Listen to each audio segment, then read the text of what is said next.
વિચાર કરો, આવું ભોંયરું તમે ક્યાંય જોયું હોય તો કોમેન્ટમાં કહેજો, કારણ કે આ સેજી વેજીનું ભોંયરું કહેવામાં આવે છે. અત્યારે આમ ભોંયરા અંદર જેવી અહીં કંઈક ભાષા એવી કંઈક લખી છે પણ કંઈ ખબર પડતી નથી, અંધારું છે એટલે આમાં કંઈ દેખાતું નથી.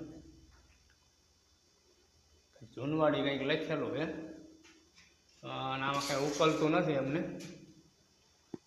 શું લખ્યું છે. એ કંઈક બીજી જ ભાષા લખી છે, કંઈ ખબર ન પડતી હું લખ્યું છે. આમાં બહાર નીકળવી, આ તમને સેજી વેજીનું ભોંયરું દેખાડ્યું. આ જુઓ કેટલું આઘું છે અને આ સાઈડ છે.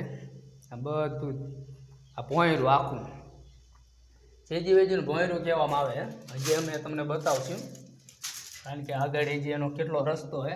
આ હાવ અડીને ઉપર જ છે. જો આ કંઈ બતાતું નથી ને તમને ક્યાં જો આ કેવી રીતના છે અંધારામાં છે. હવે આ બહાર નીકળવી, જો આ કેવી શિલા છે આડી. જો